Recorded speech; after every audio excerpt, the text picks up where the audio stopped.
1995లో బాబ్రీ మసీద్ ఇన్సిడెంట్ గురించి మీ అందరికి తెలిసిన విషయాలు కొన్ని అయితే తెలియని విషయాలు చాలా ఉన్నాయి. ఒక వ్యక్తి ఈస్ట్ గోదావరి నుంచి అయోధ్య వరకు ఎలాంటి స్ట్రగుల్స్తో జర్నీ చేశాడనేది ఆ విషయం అతనితో మాట్లాడితే నాకు తెలిసింది. Yes, he is Srinivasaraju Mudunuri from east Godavari. 1992లో బాబ్రీ మసీద్ పైన ఎక్కి అది కూల్చడానికి ఎంతో స్ట్రగుల్ అయ్యారు. అసలు ఆ మొండి ధైర్యం ఎక్కడి నుంచి వచ్చింది సార్? మా రామరాజులంక గ్రామం అందరూ కాళ్ళు కడిగి కంకణాలు కట్టి తిలకం దుద్ది పంపారు సార్. ఆ ధైర్యంతో నేను ఎదరికి అడిగేయటం జరిగింది. పోతే పోతూ ఉంటాం. సావో రేపు అయోధ్య ప్రయాణం. ఎన్ని రైళ్ళు అరేంజ్ చేసి ఉంటారు? అయోధ్యకి వెళ్ళేటప్పుడు కానీ వచ్చేటప్పుడు కానీ ఏ ట్రైన్ నుండి ఎక్కితే టీసీ వచ్చి టికెట్ అడిగితే జై శ్రీరామ్, రెండోసారి అడిగితే జై శ్రీరామ్. ఎన్ని రోజులు పట్టింది సార్? 700 కిలోమీటర్లు మీ నడక. 9 రోజులు పట్టింది. ఆ ప్రయాణంలో ఉత్తరప్రదేశ్లో సార్ ఆడవాళ్ళు ముఖ్యంగా ఫుడ్ పెట్టడం కాకుండా ఎక్కడన్నా అడవుల్లో ఎవడన్నా మిగిలిపోయాడేమో కొంతమంది గంపల్లో ఆడవాళ్ళు భోజనాలు పట్టుకుని భయ్యా కానాకావు కానాలికే అంటూ మనిషికి ఇలాంటి సిచ్యువేషన్ చూసినప్పుడు ఎదరికెళ్తావా వెనక్కి వస్తావా? ముందుకే ఈ 13 మందిలో లోపలికి వెళ్ళి 7 మంది మసీద్ ఎక్కేశారు. పైకి ఎక్కి ఆ బుర్జి ఎక్కినడికి త్రిశూలంతో ఎలా పొడిసారు సార్. చిన్న బుర్జి ఉంటుంది పైది రౌండ్గా, ఓకే, అది పడిపోయింది. దాంట్లో కాసేపు అలా పాతున్నారు సార్. హెలికాప్టర్ పైన తిరుగుతుంది అంతే, అక్కడి నుంచి కాల్చారు.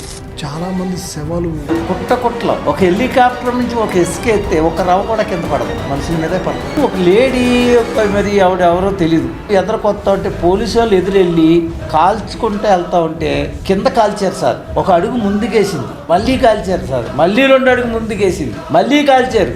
3 అడుగు వేసింది, ఎదరికేసి జై శ్రీరామ్ అంటే ఆ 3 నదుల కలర్ను 4వ నది రక్తం కనపడింది.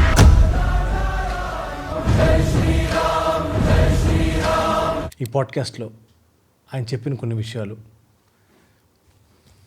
మాట్లాడలేవు. అలాంటి విషయాలు నేను ఇప్పటివరకు నా లైఫ్లో వినలేదు కూడా. Please watch this podcast till end. It will be very interesting. Thank you.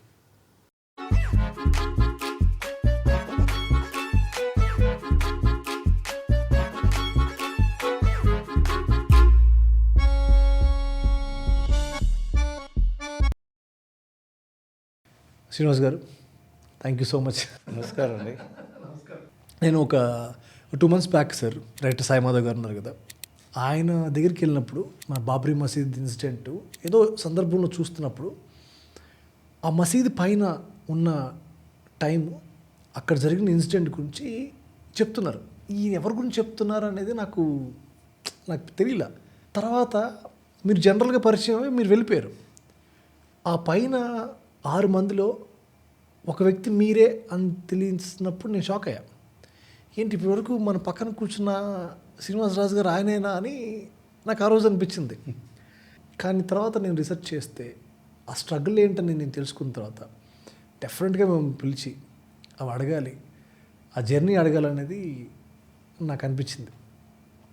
Sir, 1992లో Babri Masjid పైన ఎక్కి 6 మందిలో మీరు ఒకరుండి అది కూల్చడానికి ఎంతో స్ట్రగుల్ అయ్యారు. అసలు ఆ మొండి ధైర్యం ఎక్కడి నుంచి వచ్చింది సార్? నాకు చిన్నప్పటి నుంచి అండి, నాకు సమాజంలో అది ఏ మతమైనా ఆ సమాజం మంచి మనుషుల మీద మయాన్ని మసలటం నాకు చాలా ఇష్టం. నాకు చాలామంది ముస్లిమ్స్లో ఫ్రెండ్స్ ఉన్నారు. చిన్నప్పటి నుంచి నాకు ప్రతిదీ తెలుసుకోవటం అవసరం. నమాజ్ ఎలా చేయాలి, అలాగే క్రిస్టియన్స్ దాంట్లో కూడా దాన్ని ఎలా పాటించాలి. నేను అవలేవలుగా ఇవాళ కూడా బైబిల్ చదువుతాను, ఖురాన్ చదువుతాను, భగవద్గీతని చదువుతా. బాబర్ వచ్చి పోనీ బంగారం గుళ్ళో ఏమన్నా ధనం అవి పట్టుకుపోతే పర్వాలేదు సార్. గుళ్ళని ముక్కులు చెవులు ఎరగొట్టేసి ఆ గుడిని కూలగొట్టి వాళ్ళ పేరు పెట్టుకోవటం అది నచ్చలేదు. ప్రతి మతానికి ఓ పుణ్యభూమి ఉంది. ముస్లిమ్స్కి మక్కా, క్రీస్తుకు ఇజ్రాయేలు, ప్రతి ఒక్కరికి ప్రతి స్థలం ఉంది. రాముడికి అంటూ స్థలం ఉండకూడదా? రాముడు పుణ్యస్థలం ఉండకూడదా? రాముడి గుడి ఉండకూడదా? ఆ ఒక్క బాధే తప్ప వేరేగా ఎవ్వరు ఏమనుకున్నా మనిషి అయి పుట్టినవాడు ఎవడైనా సరే, అది ఏ మతస్థుడైనా సరే, హిందువుడు ముస్లిం గుడికి ఎలా చేసినా సరే వాడిని శిక్షించడానికి వాళ్ళు కూడా అర్హత ఉంటుంది. ఆ అర్హతతో తప్ప అది ఒక్క రోజును కూడా అందులో నమాజ్ చేసిన రక్తాలు లేవు.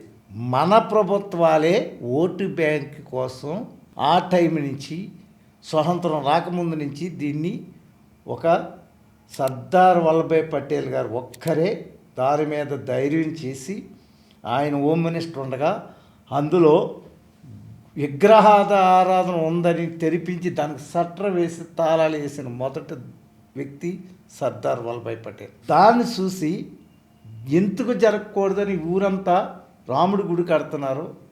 ఇటుకలో ప్రతి ఇంటికి ఒక ఇటుక పట్టుకెళ్ళాలి. ఆ ఇటుక సాయం కోసం కరసేవకి బయలుదేరాలి అంటే నేను ప్రసాద్ రాజు గారిని దిర్సుమర్ అయింది వెస్ట్ గోదావరి, ఆయన ద్వారా ఆర్ఎస్ఎస్లోకి వెళ్ళి అలాగా మేము ఆ ట్రైనింగ్లోకి లాస్ట్కి మలికీపురం అందరికీ కాలేజీల్లోని స్కూల్లోని మేము స్టార్ట్ చేసాం. మీరు ఆర్ఎస్ఎస్లో ప్రసాద్ గారి వల్లే ప్రసాద్ రాజు గారి ద్వారాలే వెళ్ళా జాయిన్ అయ్యా. మీరు అసలు ఆర్ఎస్ఎస్లోకి వెళ్ళాలని ఎందుకు అనిపించింది? అంటే భావాలు ఆర్ఎస్ఎస్ అంటే ఇప్పుడు మీకు ఎప్పుడంటే నేను చిన్నప్పుడు దివిసీమ ఉంది. దివిసీమ ఉప్పు నచ్చినప్పుడు ఎవరు వెళ్ళలేదు సార్. ఒక్క ఆర్ఎస్ఎస్ వాళ్ళు వెళ్ళి ఆ ముక్కులకు కట్టుకుని సేవ చేసిన దేశభక్తులు సార్ ఆర్ఎస్ఎస్. మీకు ఇప్పుడు కూడా చూడండి, స్వామీజీలు అంటే నాకు పెద్ద స్వార్థంతో ఉంటారు. స్వామీజీలు వాళ్ళ ట్రస్ట్లో వాళ్ళు ఏర్పాటు చేసుకోవటం, వాళ్ళ ఎకరాలు వాళ్ళు ఏర్పాటు చేసుకోవడం తప్ప ఆర్ఎస్ఎస్ అంటే దేశం కోసం చచ్చిపోతారు, దేశం కోసమే బతుకుతారు. వేరే స్వార్థం అనేది ఉండదు. 100 మందిలో 90% ఆర్ఎస్ఎస్, ఓకే 10% ప్రతి దాంట్లో ఉంటుంది. ఆర్ఎస్ఎస్ ద్వారా నాకు ఇవన్నీ తెలిసిన ద్వారా అన్ని విషయాలు మనకి తెలుసుకుంటేనే దీని మీద ఒక అడిగేస్తాం ఎదరికి. అలాగే ఆ ప్రయాణానికి సిద్ధపడి మా రామరాజులంక గ్రామం అప్పుడు నేను ఉన్నది, ఆ ఊర్లో లేడీసు ముసలివాళ్ళు పెద్ద చిన్న వాళ్ళు కాకుండా అందరూ కాళ్ళు కడిగి కంకణాలు కట్టి తిలకం దుద్ది పంపారు సార్. ఊర్లో ఉన్న 4000 మంది మీకు కాళ్ళు కడిగి కంకణం కట్టి అయోధ్యకి వెళ్ళి ఇటుకని ఇవ్వండి అని చెప్పి పంపించారు. ఎంత మీ మీద నమ్మకం ఉండి వాళ్ళకి నువ్వు వెళ్ళి రా అనే ఒక ధైర్యం అనేది ఒక ఊరు మీ అనుకుంది. నాతో పాటుగా ఆ ఊర్లో ఇంకా 27 మంది వచ్చారు. ఓకే. అలాగే మా ఈస్ట్ గోదావరి జిల్లా మొత్తం 3000 మంది బయలుదేరారు. అలాగే వాళ్ళ ఊర్లో ఓకే ఇలాగే బయలుదేరారు. ఇది ఏ సంవత్సరం అండి? 91 ఫస్ట్ స్టార్టింగ్ సార్. ఇది Mulayam Singh Yadav CM, VP Singh prime minister. ఆ టైము బాబర్ మసీద్ కూలగొట్టిన టైము పివి నరసింహరావు గారు prime minister, okay Kalyan Singh CM BJP. అది వేరు. ఇదే దీనికి మూల కారణం స్టార్టింగ్ దీనిదే ఎక్కువ. ఇది ఎప్పుడండి? ఏ సంవత్సరం మీకు ఐడియా ఉందా? 91 అండి. 91. ఓకే. అంటే 91లో బయలుదేరాం. చాలా ఎన్ని జర్నీ చేసాం, 3 నెలలు 4 నెలలకి ఇంటికి వచ్చా. ఓకే. వెళ్ళి ఇంటికి అక్కడికి పట్టుకెళ్ళడం జరిగింది. ఓకే. అన్నీ జరిగినాయి. ఓకే. సక్రమంగా. ఇప్పుడు మీరు అప్పుడు వచ్చేసారు కదా, వచ్చేసిన తర్వాత 1992లో ఇలా అల్లర్లు జరుగుతున్నాయి అని మీకు తెలిసిన తర్వాత నేను విన్నది ఏంటంటే ప్రసాద్ రాజు గారు అని మీ ఎవరైతే ఈ ఆర్ఎస్ఎస్లో హెడ్గా ఎవరైతే ఉన్నారో ఆయన మిమ్మల్ని అందరినీ ఒక ప్లేస్కి తీసుకెళ్ళి అక్కడి నుంచి మిమ్మల్ని ఇన్స్పైర్ చేసి తీసుకెళ్ళారని విన్నాను. మాకు చిన్నప్పటి నుంచి రాజోల డాక్టర్ అప్పారావు గారు ఆర్ఎస్ఎస్, బిక్కన్ రాము గారు అని ఆయన ఆర్ఎస్ఎస్ భావాల్లో ఏ పార్టీలో ఉన్నా ఆర్ఎస్ఎస్ పార్టీలు వేరు, ఆర్ఎస్ఎస్ వేరు. ఆర్ఎస్ఎస్లో ఆల్ ఇండియాలో ఎన్ని పార్టీలు ఉన్నాయో అన్ని పార్టీల్లోనే ఆర్ఎస్ఎస్ ఉన్నారు. ఒక బీజేపీ కంట కడతారు తప్ప ఆర్ఎస్ఎస్ భావాల నుంచి ఎదిగిన వాళ్ళే ప్రతి ఒక్కరు హిందువులు.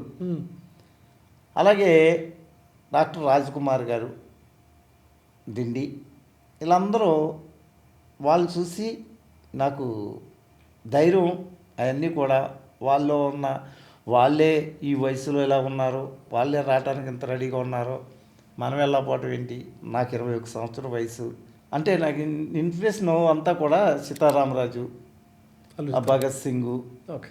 ఆ సుభాష్ చంద్రబోసు, వాళ్ళు ఏమయ్యారు, ఎందుకు, ఏదో ఒక మనిషి పుట్టిన తర్వాత ఏదో ఒకటి సాధించాలి, అప్పుడు తృప్తి ఉంటుంది.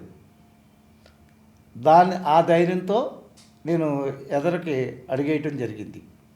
అలాగే మేమందరం కలిపి కాకినాడ దగ్గర వేలంగి అక్కడ సదుపాయాలన్నీ ఏర్పాటు చేశారు. అక్కడి నుంచి రూట్ మ్యాప్ విజయవాడ కన్నికా పరమేశ్వర సత్వరం కాడికి తీసుకెళ్ళారు. అక్కడి నుంచి చెప్పారు, మీరు వచ్చేవాళ్ళు రండి, ట్రైన్ వెళ్తా ట్రైన్ నుంచి దూకేవలసి వస్తుంది, లేకపోతే గెంటేవలసి వస్తుంది, దానికి సిద్ధపడండి, అలాంటి వాళ్ళే రండి, లేకపోతే వెనక్కి వెళ్ళిపోండి అని కూడా చెప్పారు. ఎంతమంది అండి? 3000 మంది అండి. 200 మంది 250 అంతా తిరిగి వచ్చేసారు అక్కడి నుంచి. కనవాళ్ళంతా సిద్ధపడిపోయారు. అందులో 60 సంవత్సరాలు 70 సంవత్సరాలు వయసు వాళ్ళు కూడా ఉన్నారు సార్. వాళ్ళు ఇంకా అసలు అయోధ్యలో చచ్చిపోతే ఎంతకంటే అదృష్టం ఏంటని వాళ్ళు ఆ సిద్ధపడంగా వచ్చేసారు వాళ్ళు కూడా.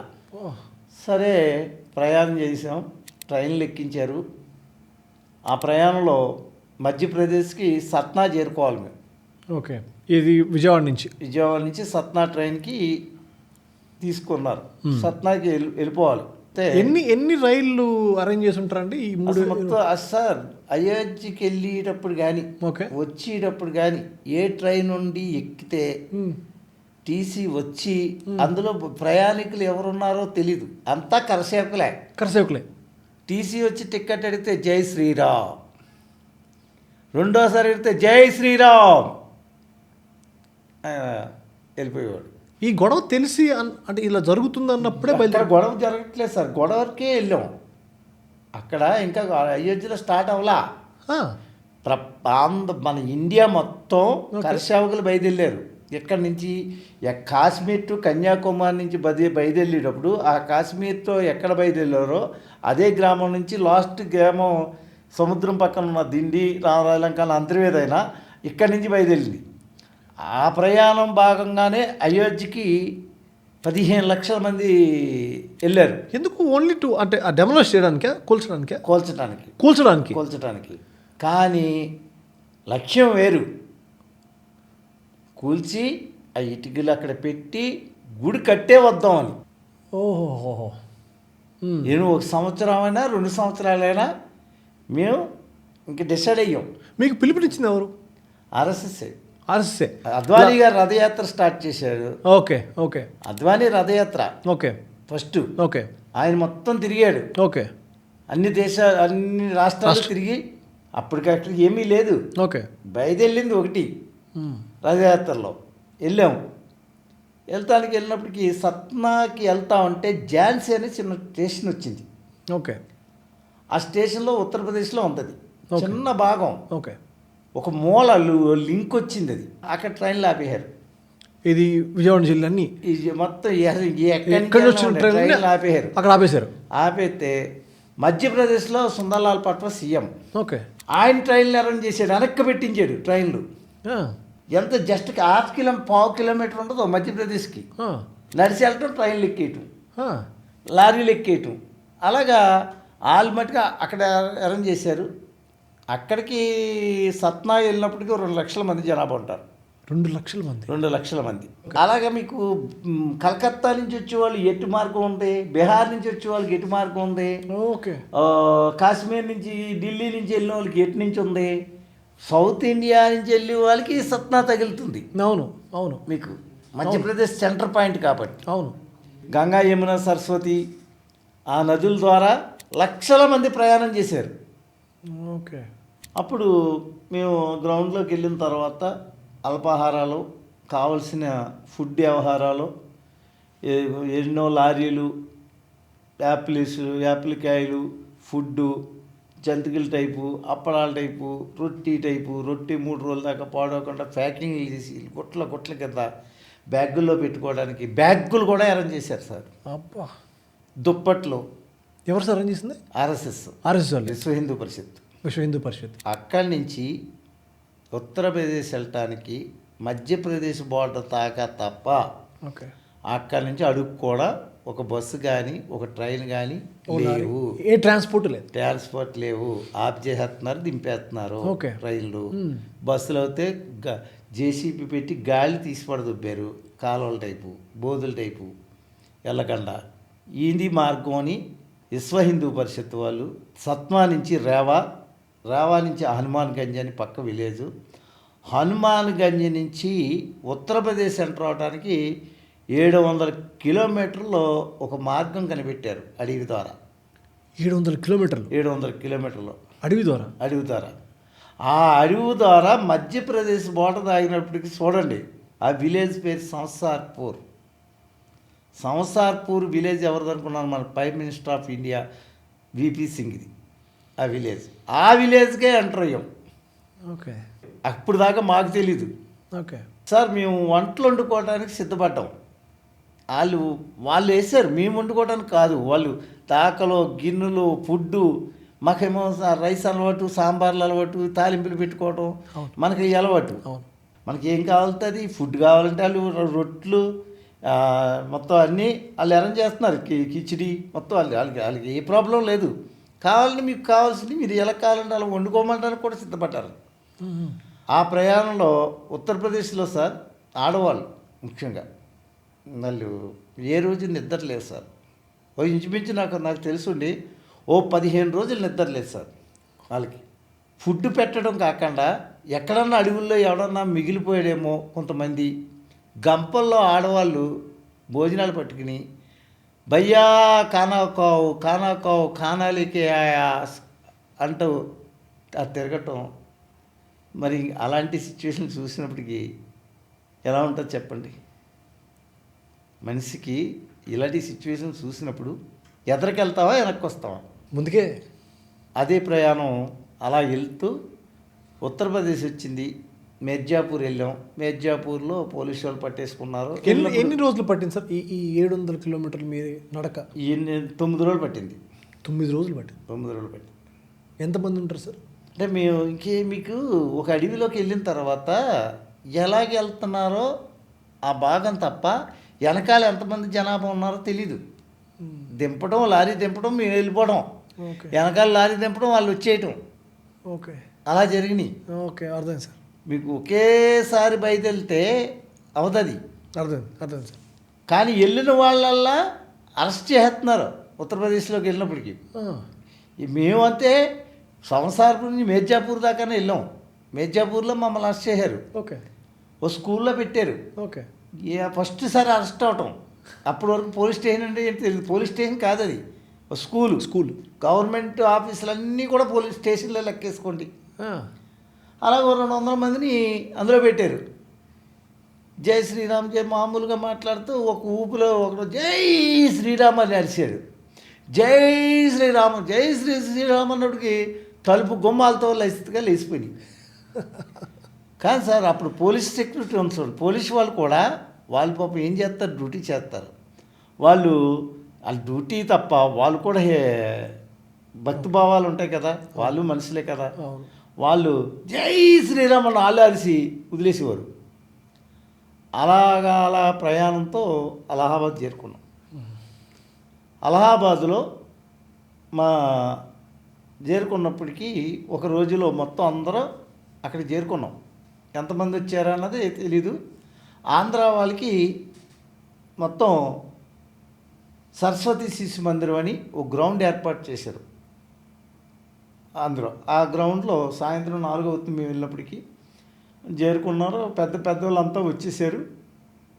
వాళ్ళు వచ్చినప్పుడు సరే మనం తెల్లారి ఇక్కడ భోజనం చేసి రాత్రులు బయలుదేరిపోదాం అయోధ్యకి. ఈలోగా నదిలోకి వెళ్ళి స్నానాలకి ఏర్పాటుకి ఇక్కడ బాగోదు కాబట్టి, బాత్రూమ్లకి అన్నింటికి కుదరదు కాబట్టి నదిలోకి వెళ్ళి స్నానం చేసి వచ్చేద్దాం. 4 రోజులు అయిందో 5 రోజులు అయింది కదా స్నానం చేసి శుభ్రంగా నదిలోకి వెళ్ళి సర్వే నదిలో స్నానం చేద్దాం అన్నారు. అలాగే నదికాడికి వెళ్ళాం, స్నానాలు చేస్తున్నాం. 3 నదులు 3 కలర్లు ఉన్నాయి, త్రివేణి సంఘం. మరి ఏమైందో తెలుసు సార్, నాకు చూశాను. ఒక నీటిలోనే ఉన్నారు, ఇలా నడుస్తున్నాం, ఇంకా నీరు కనపట్టలేదండి అనుకున్నాం. అంత జనాభా కుంభమేళం ఇప్పుడు ఎలా ఉందో అప్పుడు అలా ఉంది ఆ రోజు. ఒక కుంభమేళం స్టార్ట్ అయిపోయినట్టే లెక్క. కుంభమేళానికి గవర్నమెంట్ సపోర్ట్తో ఒక సెక్యూరిటీ జోన్తో తయారై ఉంటుంది. ఇది అలా కాదు, గవర్నమెంట్ సపోర్ట్ లేదు, అంత వేల లక్షల మంది అక్కడికి వచ్చేసారు. Okay okay okay. నదిలో ఉన్నారు. అలాంటి టైంకి మేము స్నానానికి వెళ్ళి నెతుక్కుంటూ ఇరుగ్గా ఒక మీద ఒక భుజం మీద అన్నట్టు ములిగాం. ఓకే. స్నానాలు చేసాం. ఒకే ఒక ఊపు మొత్తం పాల్పులు కనపడ్డాయి. షూట్అవుట్ మొత్తం ఓ 30 మందిని కాల్చేశారు. ఏంటి షూట్అవుట్ చేశారు? ఇదేంటి గవర్నమెంట్ చేసింది. ఎందుకంటే ఇక్కడలా ఉందంటే అయోధ్యలో ఏముండదు, ఇటక్ కూడా ఉండదు. ఈ జనాభాను వదిలితే లేపుకుపోతారు. ఓకే, అర్థమైంది. వీళ్ళు ఇక్కడ ఏదో ఒకటి చేయాలి, భయాందోళన అని, అందుకోసం ఇలా చేస్తే వెళ్ళిపోతారు. కొంచెం బందోబస్తు అవుతుంది. అది వాళ్ళు చేసిన పన్నాంగం కూడా నిజం అయింది. ఓకే. ఆ 3 నదుల కలర్లో 4వ నది రక్తం కనపడింది. సరే స్నానాలు చేసాం, మళ్ళీ గ్రౌండ్కి వెళ్ళాం. ఆ గ్రౌండ్లో కూర్చున్నప్పుడు అంతా కూర్చుని మీటింగ్ పెట్టాడు. మైక్ వినపడుతుంది, మీరందరూ శ్రద్ధగా వెళ్ళండి. ఇప్పుడు మనం అయోధ్యకి కరసేవకి బయలుదేరాం. ఎవరు మాట్లాడుతున్నారు? మొత్తం మా నాయకులు. Okay okay. మా ప్రసాదరాజు. ఓకే. మనం అయోధ్య కరసేవ చేయడం కోసం, రాముడి కోసం గుడి కట్టడానికి బయలుదేరాం. కానీ అక్కడికి ఇప్పటికి బ్లాక్ అయిపోయింది, వెళ్ళలేము. మనం వెళ్ళే వాళ్ళని ప్రయోజనం లేదు. ఇప్పుడు మనం అర్జెంటుగా చేయవలసిన కరసేవ ఆంధ్రప్రదేశ్లో. మీ కొంపల మీద కూడా కొంతమంది వచ్చి ఎందుకు వెళ్ళాడు అయోధ్య, దేనికి వెళ్ళాడని వ్యతిరేకించి కొడుతున్నారు. కాళికాదేవి గుడి చిలకలూరుపేటలో కూలగొట్టేశారు, మన గుళ్ళు కూడా కూలగొట్టేస్తారు. అందుకని ముందు మనం ప్రయాణం పెట్టాలి. ప్రయాణం అవ్వండి అంటే చేతులు ఎత్తమంటే నేను ఒక మూల ఫస్ట్ వరుసలో ఉంటా. నేను ఎత్తలా, ఆయన ఎదురుగుండా ఉన్నా. శ్రీనివాసరావు చెయ్యి ఎందుకు ఎత్తట్లేదు అన్నాడు. నాకు ఎత్తాలనిపించట్లేదంటే, ఊరంతా కాలు కడిగి కంకణాలు కట్టి మనం ఏదో పొడిచేస్తున్నాం, అయోధ్యకి ఇటుకు పంపారు, తిలకం దిద్ది పంపారు. నెక్స్ట్ మలికిపురం వెంకటేశ్వరం గుళ్ళో రక్త ప్రమాణికలు చేయించారు. ఆల్రెడీ ఇంకా అవన్నీ అయిపోయినాయి, పోతే పోతాం, ఉంటే ఉంటాం. రేపు అయోధ్య ప్రయాణం, నేను వెనక్కి రాను. ఆ ఇంట్లో నేనే ఒక్క కొడుకుని, నేను పోతే మా అమ్మకు లాస్ తప్ప నేను ప్రయాణం ఎదరికి వెళ్తున్నాను, వెనక్కి రాను అన్నాను. అప్పుడు కొంతమందికి హృదయం చెలించి మేము కూడా ఆయన వెనకాలే నడుపుతామని, నా వెనకాల మా ఊరు వాళ్ళు కాదు, ఎక్కడెక్కడో కాకినాడ, రాజమండ్రి ఆ సైడ్ నుంచి వచ్చే వాళ్ళు కూడా నా వెనకాల 40 మంది తయారయ్యారు. ఓకే. కానీ వాళ్ళంతా తిరిగి వెళ్ళిపోయారు. ఈ 40 మందిని వేసుకుని నేను ప్రయాణం కట్టా. ప్రయాణం కడుతున్నప్పటికీ మళ్ళీ ఈ రోడ్ల మీద వెళ్తే కుదరదు. ఓకే. రోడ్ల మీద వెళ్తే వెళ్ళనివ్వరు, మళ్ళీ అడవిలోనే పడాలి. అడవికి మార్గాలు విశ్వ హిందూ పరిషత్తు చూపించింది ఎలా వెళ్ళాలి, ఏ అడవిలోంచి వెళ్ళాలి, ఎలా దూరాలి, ఏం చేయాలన్నది ఏరా మార్కులు చేసుకుంటా వెళ్ళిపోయారు. ఓకే. అలహాబాద్ నుంచి అయోధ్యకి వెళ్ళాలి. మధ్యలోకి వెళ్ళి నా ఒక 7 రోజుల తర్వాత నడుచుకుంటూ వెళ్తున్నప్పటికీ మాకు ఫుడ్ మట్టుకి ఎక్కడికెక్కడ గంపల్లోని, ఊర్లోని, గుట్టలో లారీలతో పట్టుకొచ్చి ఫుడ్ ఏ రోజు కరువు లేదు. అడవి మార్గం అసలు ఎక్కడైనా సరే, అడవిలో కూడా రోడ్లు ఉంటాయి కదా, ఆ రోడ్లు అప్పుడు వచ్చేయటం. పోలీసు వాళ్ళు కూడా వచ్చేవారండి, వెళ్ళేవారు. కొంతమందిని ఎంతమందిని తీసుకెళ్తారో. అవునండి, అన్ని లక్షల మంది ఎంతమందిని తీసుకెళ్ళగలరు, వాళ్ళు ఎక్కడ ఏర్పాటు చేసుకోగలరు. మొత్తం ప్రతిదీ ప్రపంచం అయిపోయినప్పుడు. అలాగా వెళ్తున్నప్పటికీ ఒక రోజుని మేము తక్కువ మంది ఉన్నాం కాబట్టి ఆ తక్కువ మందిలో సరిగ్గా రోడ్లో పడ్డాం. పోలీసులు పాట లారీలు వేసి దిగేసి పరిగెడతామంటే పరిగెట్టాం. రాత్రి సాయంత్రం 6-7 అవుతుందండి. ఓకే. పరిగెడతామంటే ఓ మనిషి పడిపోయి కాలు ఎత్తాడు పైకి. ఓకే. ఆ కాలు నాకు ఇక్కడ తగిలి తిరిగి పడ్డా. ఓకే. దొంగ మీద పడ్డాను, బండ మీద పడ్డా. ఓకే. ఆ పడటం రాత్రి 1 గంటకో 2 లేచాను నేను. లేచి చూసినట్టుగా ఎవరూ లేరు. మమ్మల్ని తీసుకుపోయాడో తెలీదు, ఎలా వెళ్ళారో తెలీదు, ఓకే. మనం ఏం చేశారో తెలీదు. మనం ఏమైందో తెలియదు. నేను ఒక్కడిని ఉన్నా. ఎటు చూసినా బిక్కు బిక్కుమని పిట్టకోతలో ఈ నక్క కోతలో తప్ప ఆ, భయంకరంగా ఉంది. ఎక్కడో ఒక లైట్ కనపడుతుంది కొండపైన. చిమ్మ చీకటి, మనుషులు మనుషులు లేరు. సరే లైట్ కనపడుతుంది, ఆ లైట్ మార్గం చూసుకుని వెళ్ళిపోదామని ప్రయాణం చేసేసారు. ఓకే. మొత్తం మీద కొండ ఎక్కా. ఆ లైట్ కాడికి వెళ్ళారు. 3 ఇళ్ళు ఉన్నాయి సార్. ఓకే. తెల్లారుతుంది, 5 అవుతుంది ఆ పైకి ఎక్కినప్పటికి. ముసలాళ్ళు ఉంటారు కదా, లేచారు. వాళ్ళు చూసి వెంటనే జై శ్రీరామ్ అన్న, రావు భయ్య, ఆవు భయ్య, ఆవు భయ్య అంటే వాళ్ళకి పగలు చూస్తున్నారు, అడవుల్లో మనుషుల్ని కరసేవకులు వెళ్తున్నారు ఓకే. అన్న వాళ్ళు రెడీగా ఉన్నారు కాబట్టి వెంటనే కరసేవకుడు మిస్ అయ్యాడు పాపం. రమ్మని తీసుకెళ్ళి ముసలావిడ సార్ వాళ్ళు 3 ఇళ్ళలోని వచ్చి కాలుకి నెయ్యి రాసి వాళ్ళు రొట్టె తినరు, చావలు తింటారని వాళ్ళు దంచుకుంటున్నారు సార్.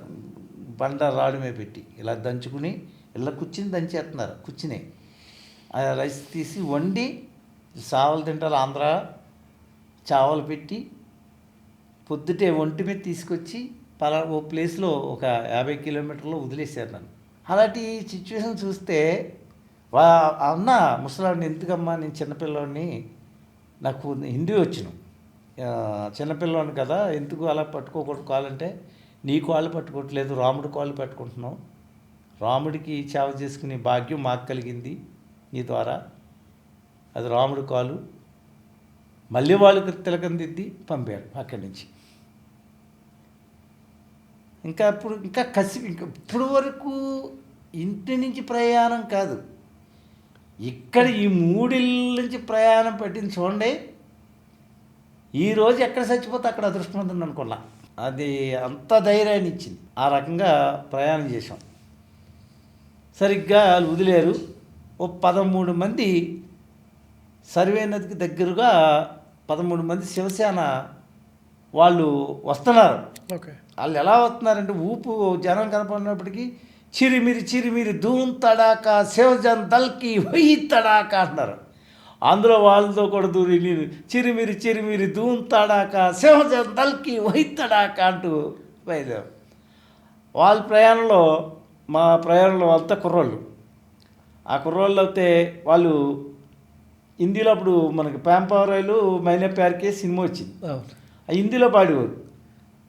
నేను తెలుగులో పాడి నీ జత లేక ఇచ్చింది కదా మనసంతా. అలాగ మేము ఒక లాంగ్వేజ్లో బాగా దగ్గర అయిపోయింది నేను వాళ్ళందరికీ. వాళ్ళందరూ నన్ను బాగా చూసుకున్నారు. ఓకే. నన్ను ఎదుర పెట్టేసి ఒక నది దాడుతా ఉంటే ఒకడు వెళ్ళిపోయి నది అవతలకి వెళ్ళి తాడేసి ఏమాత్రం మిస్ అయినా నదిలోంచి కొట్టుకుపోతాం బయటికి. అలాంటి తాడేసి నన్ను కూడా అలా లాక్కొచ్చి అవతల వదిలేరు. అలాగా ప్రయాణం సర్వే నది నుంచి పైకి ఎక్కాం. పైకి ఎక్కటమే police escort van, escort bus. Okay. అది ఎక్కడెక్కడో డ్రైవర్ లాగాడు, అందులో ఎవరో లేరు. డ్రైవర్ లాగేసి ఆడు ఎక్కేసాడు. మేము 13 మంది లోపలికి ఎక్కేసాం. వెళ్ళటం 7 బ్యారిగేట్లు కొట్టేసి లోపలికి వెళ్ళిపోయింది బాబురామ మసీదు లోపలికి. అది వెళ్ళటం దిగటం లోపలికి మా ఆయన బస్సు వెనకాల ఇంకో 20 మంది పైన వచ్చేసారు వెనకాలకి. మళ్ళీ కంచేసారు. పైకి చుట్టూరు గల్లట్టుకుని కాల్పులు జరుగుతున్నాయి. మేము లోపల దూరేసాం.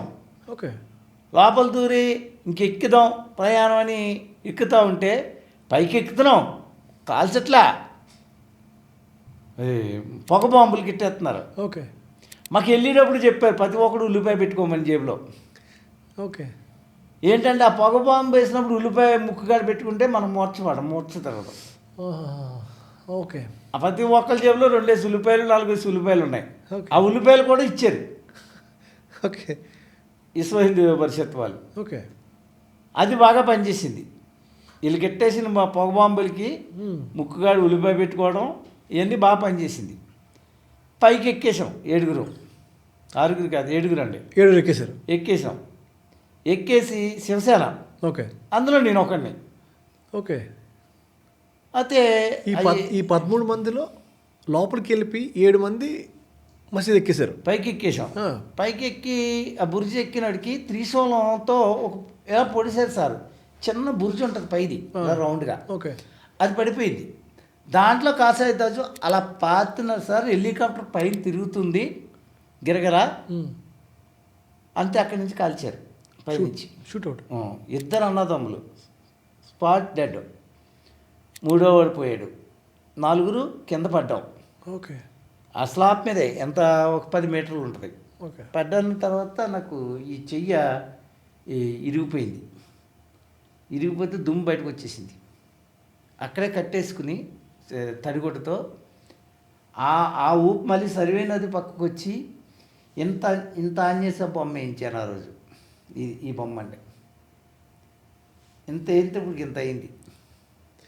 కానీ మీరు ఆ రోజు నాకు ఇందాక మాట్లాడినప్పుడు చాలామంది శవాలు కుట్టలో ఎలాగంటే అండి, పైనుంచి బాబర్ మసీద్ పైన ఉన్నాం కదా, సర్వే నది బ్రిడ్జి మీద చూస్తే ఒక హెలికాప్టర్ నుంచి ఒక ఇసుక ఎత్తే ఒక రవ్వ కూడా కింద పడదు, మనుషుల మీదే పడుతుంది. ఓ, అంత జనాభా నది నుంచి ఒక 500 మంది, ఒక లేడీ, మరి ఆవిడ ఎవరో తెలీదు నాకు ఇప్పుడు కూడా. ఓకే. ఆవిడ అరుచుకుంటూ ఎదురుకొస్తా ఉంటే పోలీసు వాళ్ళు ఎదురెళ్ళి కాల్చుకుంటూ వెళ్తూ ఉంటే కింద కాల్చారు సార్. ఒక అడుగు ముందుకేసింది, మళ్ళీ కాల్చారు సార్. మళ్ళీ 2 అడుగు ముందుకేసింది, మళ్ళీ కాల్చారు. 3 అడుగు వేసింది, ఎదరికెళ్ళి జై శ్రీరామ్ అంటే చచ్చిపోయి. కుట్టలు శవాలు. అప్పటికే పోలీసు వాళ్ళు జీపులు వేసుకుపోతున్నారు, ఇసుకలో కప్పెట్టేస్తున్నారు, సర్వే నదిలో రాళ్ళు కట్టి పడేస్తున్నారు. ఇంత జనం నా మట్టికి నేను 10 శవాలు టచ్ చేశా. 2-3 శవాల దాకా లాక్కెళ్ళాను. ఎంతవరకు కప్పెట్టగలం? మమ్మల్ని తీసుకెళ్ళి పట ఆ టైంలో ఓ గాడిలో పడేసి నేపాల్ బార్డర్లోకి తీసుకెళ్ళి కుక్కల్ని అలాగే ఎత్తుతారో అలాగే ఎత్తేసి వదిలేశారు, టిప్పర్ టైప్. అక్కడి నుంచి మళ్ళీ రావడానికి మాకు కనీసం నెల సుమారు పట్టింది, ఎక్కడికి కాశీ రావడానికి. మీరు ఆ బాబ్రీ మసీద్ దగ్గర ఉన్న రోజు ఎన్ని లక్షల మంది జనం ఉంటారండి?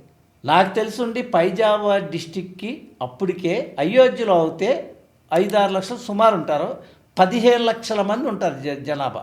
15 అన్నీ 7,000 కోట్లు ఉన్నాయి సార్. ఒక కోట వచ్చి 10,000 మంది వెళ్ళినా కనపడవు, అలాంటివి ఉన్నాయి అయోధ్యలో. ఓకే. అక్కడి నుంచి మేము అలాగా నేపాల్ బార్డర్లు వదిలేశారు కదా, అలాగే ఇది బీహార్ నుంచి అలాగ కాశీ చేరుకున్నాం. ఒక్కొక్కసారి ట్రైన్లు ఎక్కేయటం, మళ్ళీ అక్కడికి వెళ్ళిపోవటం. కాశీకి వచ్చి కాశీలో క్షత్రియ వాళ్ళది, రాజులది ఉంది సత్రం. అక్కడికి వెళ్ళా, అక్కడ చెప్పా. వెంటనే వాళ్ళు యాక్షన్ తీసుకుని వైజాగ్ ఫోన్ చేసి కరసేవకుడు ఇలా బతుకున్నాడు, పలానా ఊరు. రాజమండ్రి ఫోన్ చేయించి రాజమండ్రి నుంచి రాజోలు వచ్చి వాళ్ళు ఊరేగింపించుకుంటూ నేను వైజాగ్ వస్తున్నాను, వైజాగ్ ఏర్పాటు చేశారు. వైజాగ్లో భారీ ఊరేగింపు పెట్టారు. మళ్ళీ రాజమండ్రి రైల్వే స్టేషన్ నుంచి సిటీ దాటి వరకు ఊరేగింపు పెట్టారు. అక్కడి నుంచి మళ్ళీ అమలాపురం గ్రౌండ్కి తీసుకొచ్చి అమలాపురాన్ని ఊరేగింపు పెట్టారు. అలా జరిగింది. ఇందాక మీరు అక్కడ కాల్పుల్లో చనిపోయారన్న తర్వాత ఆ న్యూస్ని పేపర్లో ఎక్కడో మీ ఊర్లో, మా ఊర్లో ఆల్రెడీ మా అమ్మని వచ్చి పరామర్శించేశారు. అది వేశారు పోయారని. అంటే 2 నెలలు అయింది కూలిపోయి చచ్చిపోయిన వాళ్ళు పైకి ఎక్కిన దాంట్లో నేను ఉన్నాను. ఆ రోజు ఇండియా టుడే కూడా లేదు, వీక్ బుక్ ఉండేది. వీక్లో పడింది నా ఫోటోతో సైతుగా. వీక్ బైక్ ఎక్కిన ఫోటో, ఈ కెమెరాలు తీస్తాయి కదా, అవును, హెలికాప్టర్ ఫోటోలు, అవును, అది వీక్కి వెళ్ళింది. లేకపోతే కింద నుంచి తీస్తే వచ్చి ఫోటోలు కానీ. ఓకే. వీక్ బుక్లో పడింది. ఓకే. అప్పుడు ఎలా ఉంటానంటే నేను పొడిగ్గా బొబ్బాస్ కాళ్ళలో ఉంటా, పొడిగ్గా సన్నం. ఓకే. లావు కాదు, నాకు 21. ఆ టైంలో అందులో పడింది.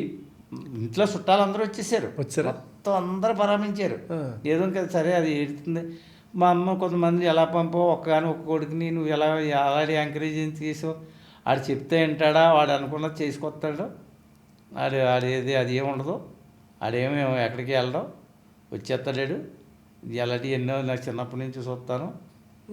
భయం లేదు, భయం లేదు. ఆ భయం అనేది నాకు తెలియదు. అలా మా ఫ్యామిలీకి ఇలా జరిగింది. జరిగిన తర్వాత మిమ్మల్ని అక్కడి నుంచి ఊరేగింపుతో ఈ ఊరికి ఊరేగింపు అయ్యింది. రోజు అసలు మా అమ్మకి అయోధ్య వెళ్ళిన దానికంటే వచ్చిన తర్వాత బాధ ఎక్కువైంది. ఎందుకు సార్? వచ్చిన వాళ్ళలో కారు వేసుకు రావటం, పలానా ఊరి నుంచి అయోధ్యలో ఏం జరిగిందో చెప్పమంటాం, కారులో తీసుకెళ్ళటం, మళ్ళీ తీసుకురావటం, రోజు ఇదే పనిగా ఉండేవారు. ఆ 10 మంది కూర్చుని అలా చెప్పేవాడిని.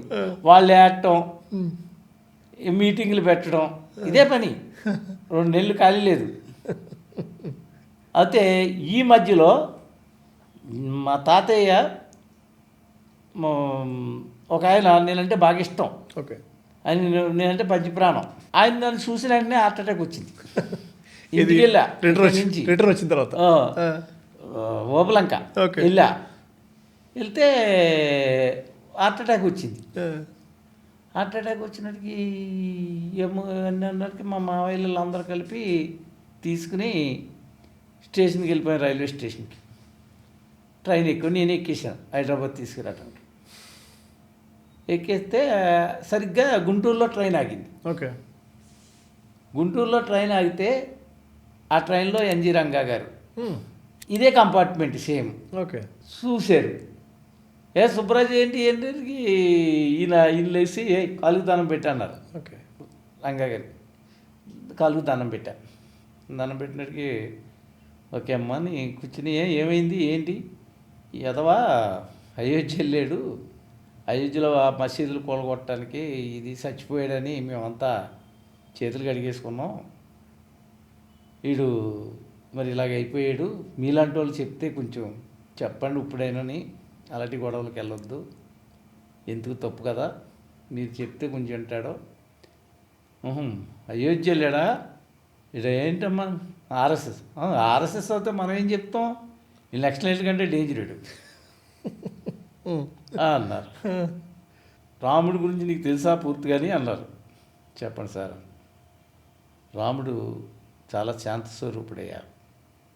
రాముడు ఆజానుభావుడు. రాముడికి ఇంతమంది దేవుళ్ళు ఉన్నారో, రాముడు మహాపురుషుడు, దేవుడు కాదు మహాపురుషుడు. ఆ వ్యక్తి శాంతి స్వరూపుడు.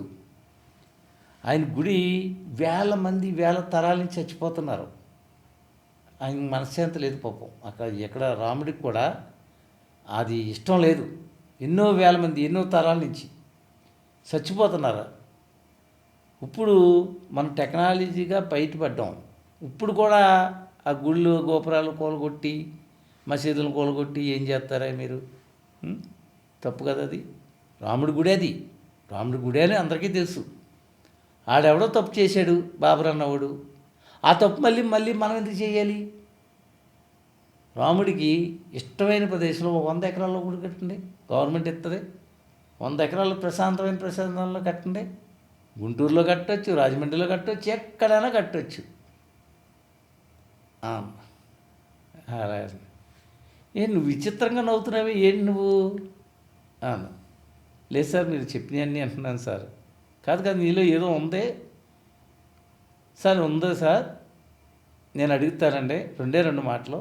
తప్పు అవుతే మీరు కొట్టాలి, ఒప్పు అవుతే మీరు మట్టికి నన్ను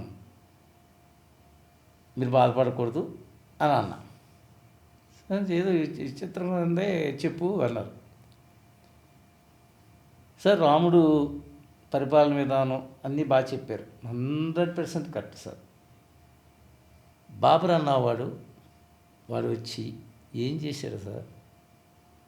గుళ్ళు ఉన్న బంగారం పట్టుకుపోనే ఉండి, ఆస్తులు పట్టుకుపోనే ఉండి పర్వాలా, గుడిని కూలగొట్టి ఆ గుడి పేరు మసీది ఆడి పేరు ఎట్టుకోవటం అంటే అది ఎంతవరకు కరెక్ట్ సార్?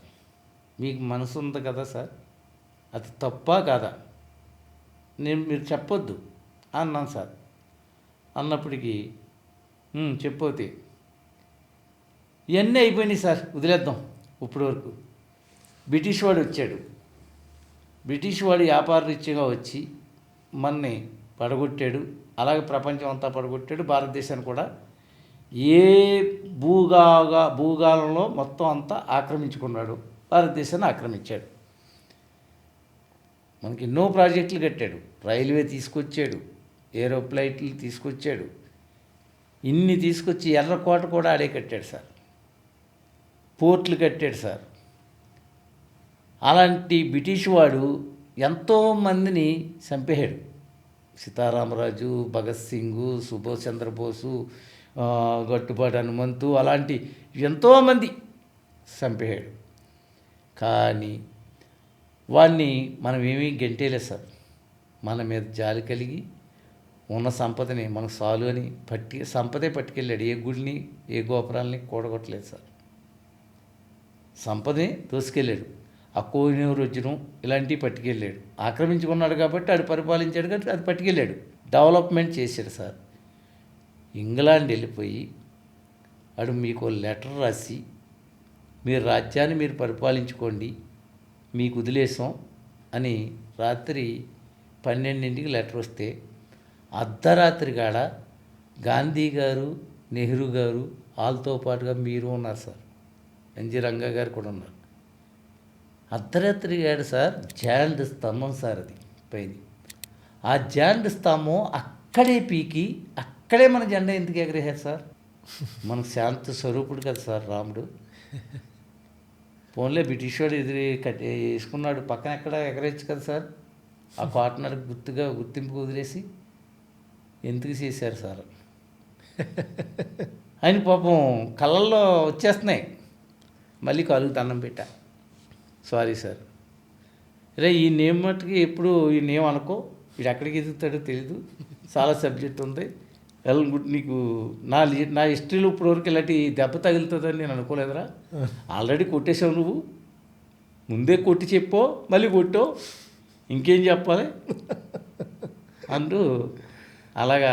ఆయన పాపం ఆయన మహానుభావుడు, ఆయన స్వార్థం కాదు అది, అదేనండి. వాళ్ళ విధి వాళ్ళ విధానంలో వాళ్ళు ఉన్నారు. మీరు మన అలాంటి మహానుభావుడి దగ్గర నాకు ఇప్పుడు కూడా ఏవో ఈ ఇండియాలో ఎంతమంది ప్రైమ్ మినిస్టర్లు ఉన్నా, ఎంతమంది ఉన్నా, ప్రైమ్ మినిస్టర్ ఆఫ్ ఇండియా కంటే గొప్ప వ్యక్తితో నేను మాట్లాడటం, ఈ సమాధానం చెప్పడం అది నాకు గర్వకారణంగా నిజంగా నాకు ఒక అది జీవితం, అది ఆ ఒక్కటి నా మెమరీస్. అంటే జర్నీ ఆఫ్ ఇలాంటి ఒక ప్రయాణం ఆ రాముడి మీద ఉన్న భక్తి, లేకపోతే మీలో ఉన్న ఆయన మిమ్మల్ని ఆవహించుంటాడు నాకు తెలిసి. లేకపోతే ఇంత ఏం జరిగినా పర్లేదు ఎక్కడ దాకా వెళ్దాము అనే ఒక శక్తిని కూడగట్టుకుని వెళ్ళడం అనేది చిన్న విషయం కాదు అసలు. అంటే మీకు ఒకటే మాట, ఈ యుద్ధం ఎలాంటిదంటే అండి, ప్రయాణం నేను గొప్పగా చెప్పట్లా.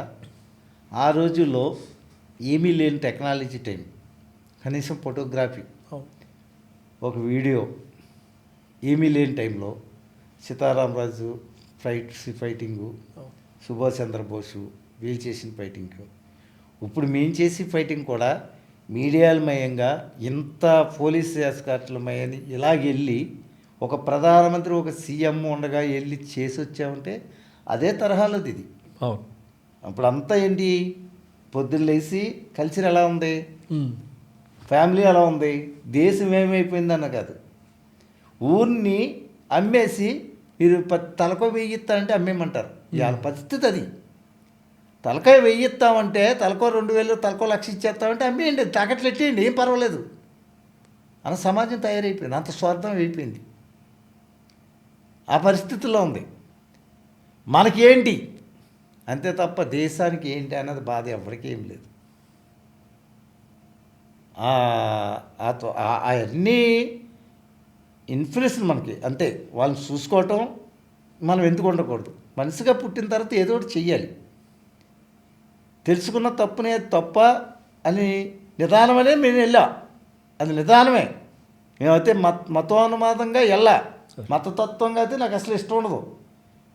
నేను ఇవాళ కూడా చెప్తున్నా మీకు, ఇవాళ కూడా నా ఫ్రెండ్స్ ముస్లిమ్స్, క్రిస్టియన్స్ చర్చిల్లోకి వెళ్తా, దీంట్లోకి వెళ్తా, అవకాశం ఇస్తే నాకు నమాజ్ చేయడానికి నేను ఎంతోమందిని బతిమాలతా అక్కడికి మక్కా తీసుకెళ్ళమని అవకాశం ఇస్తే. అంతే తప్ప ఇది మతం కాదు సార్, మన దేశ సంపద, మన దేశం ఒక గౌరవం. ఆ గౌరవం మనకి మిగలాలి. గౌరవంగా లేని బతుకు అదే బతుకే కాదు. ఇది మరి ఇంత దారుణమా? దీనికి సమాజంలోకి అర్హతలు లేవా? ఎందుకు కూలగొట్టాడు, ఎందుకు పని చేశాడని అడగడా? నిజంగా కూడా ఆ రోజు వీళ్ళు గాంధీ గారు వీళ్ళు చేసిన పని కరెక్టే. ఆ జెండాను అక్కడ పేకపోతే మళ్ళీ ఓడి వచ్చి మళ్ళీ జెండా అదే పాతాడు. పిరికితనం అంటారు. వీళ్ళకి తెలియట్లా. ఇది కూడా మన భారతదేశానికి సంబంధించింది. కూలగొట్టిన కాడే గుడి కట్టాలి. ఆ రోజే అన్నాం, సౌగంధరామికి గాతే మందిర్ వహీ బనాయంగే. ఆ శ్లోకం సుప్రీంకోర్టు ద్వారా ఆ తీర్పు రావటం, ఇంకంతకంట మన జీవితంలో ఏం కావాలి? ఏం అక్కలా. ఈ రోజు నాడు అలా ప్రాణం విడిచేస్తే అంతకంటే గొప్పదేం లేదు, అంతకంటే లక్ష్యం ఏం లేదు. సరిపోతుంది. నేనుండగా, నేను బతుకుండగా గుడి అయిపోయింది, చాలు. ఈ జీవితం ఇది చాలా అంతే. కానీ సార్, మీరు చెప్పినట్టు మీరు ఎంత కష్టపడి చేశారు కదా, అన్ని కళలు కన్నారు కదా. మొన్న అయోధ్య లాస్ట్ ఇయర్ మీరు కరసేవకులుగా మిమ్మల్ని కూడా పిలిచి మీరు వెళ్ళి వచ్చారని విన్నాను. కరసేవకులుగా ఎవరైతే ఉన్నారో కరసేవకులుగా ఇప్పుడంతా ఏదో రాజకీయం. మీకు నాయకులు, ఆ రోజు వచ్చిన నాయకుల్లో ఏమి లేరు. కరసేవకులు ఎవరైతే ఉన్నారో వాళ్ళని తీసుకొచ్చి సత్కారం చేసింది ఏ పరిస్థితి లేదు. మధ్యప్రదేశ్ నుంచి, మహారాష్ట్ర నుంచి ఎంతోమంది ఉన్నారు. ఆ ఇల్లుని ప్రతి ఒక్కరు భక్తుల్ని పిలిచారు. వాళ్ళే కరసేవకులు అనుకుంటున్నారు అంతే. జనానికి తెలియదు కదా కరసేవకు ఎవరని తెలియదు. ఆ రోజు ఆ మహానుభావులు తెలిసిన వాళ్ళు ఉన్నారు కాబట్టి వాళ్ళు సత్కరించారు. ఈ రోజున వీళ్ళు అయితే ఆ వెళ్ళాళ్ళే ఏదో చేసేళ్ళ అంటారు. రాజకీయంగా ఇది ఇప్పుడు ఎలక్షన్లోకి పలుకుబడి కోసం చేసి డ్రామాలు ఎక్కువ నాకు తెలుసండి. సార్, నాకు ఒక ఇన్సిడెంట్ మీకు చెప్తాప్పుడు గుర్తొచ్చింది. ఈ గోద్రా అల్లర్లు జరిగాయి కదా, దీని తర్వాత 92లో ఇది అయిపోయిన తర్వాత మళ్ళీ జరిగాయి కదా. జరిగాయి. అది చాలామందిని ఇంపాక్ట్ చేసింది కదా. రైలుల్లో అక్కడున్న ప్లేసెస్లో చాలామంది చంపేశారు అన్నారు కదా. ఈ విషయం మీరు అఫ్కోర్స్ ఇక్కడ ఉన్నారు కాబట్టి, ఈస్ట్ గోదావరి వచ్చేసారు కాబట్టి మీకు దాని ఇంపాక్ట్ మీకు ఏమన్నా అంటే అప్పుడు తెలుసా అండి? తెలుసండి. ఎలాగంటే అండి, గోద్రా అల్లరి జరిగిందండి అనుకున్నాం, కాల్ చేశారంటారు. ఓకే, అది ఏం జరిగిందో నరేంద్ర మోడీ చేశాడంటారు. మరి నరేంద్ర మోడీ మళ్ళీ 2 సార్లు ఎందుకు సీఎం అవుతాడండి? 3 సార్లు, ఒకసారి సీఎం అయినాడు, కాల్ చేశాడు. 2 సార్లు సీఎం ఎందుకు అవుతాడు? 3 సార్లు సీఎం అయ్యి 3 సార్లు ప్రధానమంత్రి అయినాడు. ఈ దేశంలో ఎవరున్నారు? ప్రపంచ స్థాయిలో ఎవరున్నారు? అవునండి. నరేంద్ర మోడీకి అండి ఆర్ఎస్ఎస్ నుంచి వచ్చిన వ్యక్తే, ఒప్పుకుందాం. ఫ్యామిలీతో ఏం కాదు, ఒకే మనిషి. నేను చచ్చిపోయినా బతుకున్నా ఆ రాముడు కట్టిన రూపం, ఆ రాముడు కట్టిన గుడి ఆయన చేతితో అవడం కూడా ఒక అదృష్టం. మీరు ఎప్పుడు సార్ ఆర్ఎస్ఎస్లో జాయిన్ అయిన ఏజ్? 86. 86లో మీరు ఆర్ఎస్ఎస్లో జాయిన్ అయ్యారు. మీరు పుట్టింది ఎప్పుడండి? 67. సో 86లో ఆర్ఎస్ఎస్లో జాయిన్ అయ్యి, సో ఆర్ఎస్ఎస్లో జాయిన్ అవ్వడానికి కారణం మాత్రం మన హిందూ ధర్మం. సో ఆర్ఎస్ఎస్లో మీరు జాయిన్ అయినప్పుడు అప్పుడు ఆ విధి విధానం లేకపోతే ఆ మెథడ్స్ మీకు నేర్పించిన విద్యలు కానీ లేకపోతే మీకు ఎలా ఆర్ఎస్ఎస్లో ఉండేది సార్? అంటే ఎలా మీకు ఆర్ఎస్ఎస్లో మీకు ఎలాంటివి నేర్పించేవాళ్ళు? నేను ఆర్ఎస్ఎస్లోకి వెళ్ళిన తర్వాత లోక జ్ఞానం తెలిసింది నాకు. ఆర్ఎస్ఎస్లోకి వెళ్ళిన తర్వాత చదువు అయింది. నేను చదవలే, అన్నీ నేర్చుకున్నది ఆర్ఎస్ఎస్లో. అవతల వాడిని ఎలా మాట్లాడాలి, ఎలా నేర్చుకోవాలి, ఇవాళ బుక్ అవలేవలుగా చదివేస్తా, అన్నీ చేస్తా.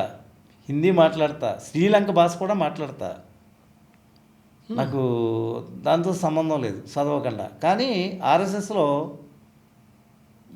ఎవరితో మాట్లాడాలో, ఏ రాజకీయ నాయకుడితో ఎలా మాట్లాడాలో కూడా మాట్లాడగలను. ఇది కారణం నాకు ఆర్ఎస్ఎస్. ఇండియా ఒక స్ట్రాంగ్గా, హిందుత్వం ఒక స్ట్రాంగ్గా ఉండాలంటే RSS is the biggest bone అంటారా? బిగ్గెస్ట్ బోన్ మీకు ఆ టైంలో మాకు విశ్వ హిందూ పరిషత్ అధ్యక్షుడు అశ్వత్ సింగ్ గారు, ఓకే. వాళ్ళు మాటలు ఇవన్నీ వాళ్ళ చేతలో ఎందుకండి ఆర్ఎస్ఎస్ అంటే నాకు ఫస్ట్ చిన్నప్పుడు జరిగింది అసలు ఆర్ఎస్ఎస్లోకి వెళ్ళటానికి దివిసీమ కొట్టుకుపోతే ఓకే. మన ఆంధ్రాలో ఆంధ్ర దివిసీమ. దివిసీమ కొట్టుకుపోతే అక్కడ ఆర్ఎస్ఎస్ వాళ్ళే శవాలు కుప్పల కింద కూలిపోతే మూతులు కట్టుకున్న ముందు ఆర్ఎస్ఎస్ దాంతో ఇవాళ ప్రజానీకం బయటకు వస్తున్నారు తప్ప ఆ రోజు ఆర్ఎస్ఎస్ఏ మెయిన్ కారణం. Correct sir. మీరు ఈ విశ్వ హిందూ పరిషత్ ఈ జర్నీలో మీకు చాలా హెల్ప్ చేసిందని చెప్పారు కదా, మీ జర్నీ. ఏర మార్కులు, రూట్లు, ఫుడ్, దుప్పట్లు, సాయం, ఎవరన్నా పడిపోయినా హాస్పిటల్కి తీసుకెళ్ళిపోవడం, వెంటనే ఇమీడియట్లీ ఎవరైనా తప్పకుండా ఏం జరిగినా అవన్నీ చేయటం విశ్వ Hindu Parishad. So RSS and విశ్వ హిందూ పరిషత్ ఎలా సార్? రాష్ట్రీయ స్వయం సేవక విశ్వ హిందూ పరిషత్. రాష్ట్రీయ స్వయం సేవక అంటే ఆర్ఎస్ఎస్. అవును. విశ్వ హిందూ పరిషత్ అంటే దానికి అనుసంధానమే రెండోని. Okay okay okay. ఇది ఆర్ఎస్ఎస్గా అంటే విశ్వ హిందూ పరిషత్తులోంచి వచ్చింది ఆర్ఎస్ఎస్. అదేలేండి. ఇలాంటి వాటికి ఆర్ఎస్ఎస్ కేవలం ఆర్ఎస్ఎస్ అన్నవాడు భక్తి భావాలతో గుళ్ళోకి వెళ్ళి పూజలు చేసాడు, ఏం చేయడు, సేవా కార్యక్రమంలో దేశానికి ప్రాణం ఇవ్వటం, ఒక మిలిటరీ టైప్. Okay okay. దేశానికి అన్యాయం చేసినప్పుడు మేము ఉన్నాం, ఎవరికైనా ప్రాబ్లమ్స్ వచ్చినప్పుడు మేము ఉన్నాం. విశ్వ హిందూ పరిషత్లోంచి వచ్చింది ఆర్ఎస్ఎస్. అంతేగాని విశ్వ హిందూ పరిషత్కి వ్యతిరేకం కాదు. Okay okay okay. విశ్వ హిందూ పరిషత్కి సపోర్ట్. Okay, support. ఇప్పుడు విశ్వ హిందూ పరిషత్ అన్ని మన అన్ని సిటీస్లో, అన్ని రాష్ట్రాల్లో, ప్రతి ప్లేస్లో ఉందా అండి విశ్వ హిందూ పరిషత్? ప్రతి ఊర్లో, ప్రతి డిస్ట్రిక్ట్, ప్రతి గ్రామం. మా చిన్నప్పుడు ప్రతి ఊర్లో మా జిల్లాలోనే ఉండి ఆర్ఎస్ఎస్ భావాలు లేని జిల్లాలోనే ప్రతి ఊర్లో ఉన్నాయి. ఇప్పుడు ఈ ప్రజాస్వామ్యంలో అది అయిపోయింది ఆ ఘట్టం. ఆర్ఎస్ఎస్ లేదు, ఎవరో లేరు, ఓ రాజకీయ నాయకులుగా మిగిలిపోయారు. ఇప్పుడు పబ్లిక్గా వెళ్ళి ఎందుకండి ఏదో గొడవలో ముస్లిం వెళ్ళి బేపనాడు కొట్టుకోడు, గుళ్ళో పూజారిని కొట్టడం, మనం ముస్లిమ్స్ దెబ్బలాడుకుంటాం. పూజారు ముస్లిం ముల్లా అంటారు, పూజారిని ముస్లింలో ముల్లా అంటారు, మనం పూజారి అంటాం, క్రైస్తవులో పాస్టర్ అంటారు. పాస్టర్ పూజారి కొట్టుకోవడం చూసారు ఎక్కడ ఉన్నాయి? ఇవన్నీ ఒకటి ఎవరి సంపాదన కోసం వాళ్ళు చూసుకుంటూ ఉంటారు. ఇది బిజినెస్ అయిపోయింది. దేవుడు అన్నది ప్రతిదీ బిజినెస్ అయిపోయింది ఇవాళ కూడా. మీరు, మీ అమ్మగారు, మీ నాన్నగారు నిజంగానే చాలా గర్వపడి ఉండాలి. ఎందుకంటే ఎంతో కష్టపడి అక్కడి నుంచి ఒక ఈస్ట్ గోదావరి నుంచి అంత దూరం అయోధ్య దాకా వెళ్ళి అక్కడ మీరు ఏవైతే అనుకున్నారో అది చేసి మళ్ళీ తిరిగి రావడం అనేది ఒక పెద్ద జర్నీ. ఆ విషయంలో వాళ్ళకి మీ మీద ధైర్యం, మీకు ఒక మొండి ధైర్యం, అక్కడ దాకా వెళ్ళి చేసి రావాలి అని ఒక మొండి ధైర్యం. మీ ఊర్లో ఉన్న 4,000 మంది ఆ గుడిలో మిమ్మల్ని కంకణం కట్టి పంపించడం, ఇవన్నీ కూడా చిన్న విషయాలు కాదు సార్. నాకైతే ఒక సినిమాని తీయచ్చు ఇలాంటి. నాకు 11-13 సంవత్సరాలు మా నాన్న పోయారండి. తర్వాత మా అమ్మే నాకు అన్నీ. ఆ తర్వాత మా అమ్మాయి ధైర్యం, మా అమ్మాయి లక్ష్యం, ఆమె అంతా కూడా. మీ ధైర్యం. నేను ఏది చేస్తానన్నా ఏ రోజు వ్యతిరేకించలేదు మా అమ్మ. ఓకే. నేను చిన్నప్పటి నుంచి పుట్టుకతోటి ఆ వయసులో మా నాన్న పోయిన తర్వాత సైకిల్ ఎక్కి కొబ్బరికాయ కొనేవాడిని, కిరాణా కొట్టు మెయింటైన్ చేసేవాడిని, కూరగాయలు కూడా అమ్మేవాడిని. అది చేస్తూ క్రికెట్ ఆడేవాడిని, ఆర్ఎస్ఎస్ ట్రైనింగ్లోకి వెళ్ళేవాడిని. ఈ చేస్తూ సినిమా థియేటర్లు తీసుకునేవాడిని, డిస్ట్రిబ్యూటర్ కూడా నడిచేవాడిని. ఆ తర్వాత ప్రొడ్యూసర్గా కూడా ఎదిగా. ఈ ప్రయాణంలో నాకు ఫ్యామిలీ సపోర్ట్ కానీ ఊర్లో నాకు ఒక ఫ్యామిలీ అనేది ఎక్కడో మాది లక్కవారం. మా నాన్నలు రామరాజలంక వచ్చారు. ఆ రామరాజలంక నుంచి దిండికి వచ్చా. నేను ఓటు తెచ్చుకుని ప్రెసిడెంట్ కింద పోటీ చేసి నెగ్గా. ఆ సమాజంలో మనం ఎప్పుడు కూడా ఎవరికి ఏది మత భావాలు ఉండవు అనుకుంటారు తప్ప మనమే సృష్టించుకుంటాం. బతుకు తెరువు కోసం పెడతాడు అది మతాన్ని, వాడు బతకడం కోసం, వాడికి ఆధిపత్యం కోసం దాన్ని చేస్తారు. కానీ ఈ రామాలయం ఉంది చూడండి, అది మతతత్వానికి చేసిన పని కాదు అది. అదేనండి. అది ప్రతి మతానికి ఉపయోగపడి అది ఏ దేవుడైనా సరే ఈ పని మంచి పని చెప్పాలి. నేను ఇందాక చెప్పా, ఇంత చేశాడు, పట్టుకుపోయింది పట్టుకెళ్ళొచ్చు, రాజ్యాన్ని ఆక్రమించుకున్న తర్వాత దేశాన్ని దూసుకుపోతాడు, తప్పులేదు. ఆ దేశంలో ఉన్న ఆ బొమ్మల్ని శిల్పాలని ఎరగొట్టడం తప్పు కదా, గుడిని కూలగొట్టాడు పేరు పెట్టుకోవడం తప్పు కదా, అది ఖండించాలి. అది ఖండించి ఉంటే మనం వెళ్ళాం కదా ఎలా. కానీ మీరు మీ జర్నీలో చాలా ఎమోషనల్ సార్. అందరి జర్నీలో చాలా ఎమోషనల్. చాలామందికి కరసేవకులు అంటే తెలియని ఈ జనరేషన్ చాలామంది ఉన్నారు. నేను కొన్ని వీడియోస్ చూసినప్పుడు ఎంత మీకు ఇది కూడా నేను చెప్పవలసి వస్తే 5 రోజులు సరిపోతుందండి. నర్సీ నడకలో షార్ట్కట్లో అక్కడక్కడ కొన్ని ఎమోషనల్కి సంబంధించి చెప్పా. మేము నడిచిన 3000 కిలోమీటర్లు నడిచా. 3000 కిలోమీటర్లో ఎంత ఎన్ని ప్రాబ్లమ్స్ పడ్డానో, ఎలా వెళ్ళాను ఏంటి అన్నీ చెప్పుకుంటుంటే బిట్టు టు బయట నాకే గుర్తింపు ఉండదు. ఆ టైం కూడా మీకు 2 రోజులు కూడా సరిపోదు. 3000 కిలోమీటర్లు 3000 కిలోమీటర్లు నడిచా. అంటే మీకు 100 కిలోమీటర్లు వెళ్ళవలసింది 500 కిలోమీటర్లు చుట్టూ తిరిగి వచ్చేవాళ్ళం. బా, ఒకే లైన్ 100 కిలోమీటర్లు వెళ్ళాలి, దానికి 500 కిలోమీటర్లు తిరిగి రావాలి దొరకకుండా వెళ్ళాలంటే. అందుకని మీకు చుట్టూ తిరగడానికి అలా అయింది. అలా తిరుగుతూ 3000 కిలోమీటర్లు అయిందండి. అది ఇప్పుడు ఇలా పట్టుకునే దానికి ఇలా తిరిగి పట్టుకునే దానికి ఎంత సంబంధం ఉందో అలాగైంది పరిస్థితి, ఒక మాటలో చెప్పాలంటే. సార్ మీరు పిల్లలు ఏం చేస్తున్నారండి? ఒక అమ్మాయి అండి, పుట్టిన ఆపరేషన్ చేయించాడు ఈ ఆర్ఎస్ఎస్ భావాలతో. ఇవాళ ఆర్ఎస్ఎస్ అంటుంది, 4-5 కనండి అంటుంది. ఆ రోజేమో ఒకళ్ళే కనండి. ఇవాళ బాబు గారు కూడా ఆయన ఒకరే కన్నారు. చంద్రబాబు నాయుడు లాంటి వాళ్ళు, ఈ నరేంద్ర మోడీ, అదే మనం వీళ్ళందరూ కూడా ఆర్ఎస్ఎస్ వాళ్ళంతా ఒకళ్ళనే కంటున్నారు కదా. నేను అలాగా ఒకరితోటే కటప్ చేసుకుని దేశం కోసం. ఎప్పుడు సార్ మ్యారేజ్ అయింది? 92లో అండి. 92లో మ్యారేజ్ అయిందా? ఏంటి మీరు వెళ్ళొచ్చిన తర్వాత మ్యారేజ్ అయింది? వెళ్ళొచ్చిన తర్వాత అది విషయం. అసలు వెళ్ళి రాగానే పెళ్లి చేశారు. ఎందుకు మళ్ళీ ఎక్కడికైనా వెళ్ళిపోతాడు అంతేనండి. అంతే. ఓకే, అందుకే పెళ్లి చేసిన తర్వాత ఇంకెక్కడికి వెళ్ళలేదు. అంటే మేడం కూడా ఇలాంటి భావజాలంతోనే ఉన్నారా, లేకపోతే లేదు మా ఆయన ఏం చేసినా? అంటే నేను ఎక్కడైనా కాంట్రిబ్యూన్సీకి వెళ్ళినప్పుడు, షెడ్గా ఉన్నప్పుడు, ఆ జరిగి ఏదన్నా ఇన్సిడెంట్ జరుగుతుంది, అది మంచి పని కాదని నేను వెళ్తూ ఉన్నప్పుడు, నేను వద్దన్నా వెళ్తారు, ఆయన అలా వదిలేస్తేనే మంచిది అని చేసి పని మంచిదే కదా అని. మా ఆవిడ కూడా మా అమ్మ అంత సపోర్ట్ ఉందో, మా ఆవిడ కూడా అంతే సపోర్ట్ ఉంది. సూపర్ అండి. మా పాప కూడా అంతే లెవెల్లో ఉంటుంది. ఇంజనీరింగ్ చదివింది, అల్లుడు ఇంజనీరింగ్. చాలా థ్యాంక్స్ అండి. ఎందుకంటే మీరు, నేను అనుకున్న ఒక 2 months బ్యాకే సాయి గారితో మాట్లాడినప్పుడు, ఇలా మిమ్మల్ని ఒక ఇంటర్వ్యూ చేద్దాం అనుకున్నప్పుడు సో మీ గురించి చెప్పారు. ఆయన ఒక బ్రీఫ్ ఇచ్చారు నాకు. సో ఈరోజు నా కోసం నా స్టూడియోకి వచ్చి ఈ ఇన్ఫర్మేషన్ని, అప్పుడు జరిగిన జర్నీని ఇంత బాగా చెప్పినందుకు, నా ఆడియన్స్కి ఇంత మంచి ఇన్ఫర్మేషన్ ఇచ్చాను అనే తృప్తి నాకు చాలా ఉంది. I'm so satisfied. మీరు ఇక్కడ వచ్చినందుకు చాలా చాలా థ్యాంక్స్. నేను ముఖ్యంగా మీకు నా థ్యాంక్స్ చెప్తున్నా. విశ్వా గారు ఇంటర్వ్యూలు అంటే నాకు చాలా ఇష్టం. దాని గురించి వచ్చానండి నేను. అవునా? మీరు అడిగే క్వశ్చన్లు కానీ ఇవన్నీ చూస్తూ ఉంటాను నేను. మీకు కృతజ్ఞతలు చెప్పాలి. మీ జర్నీని చూపించాలన్న తపన నాకు ఉండిందండి.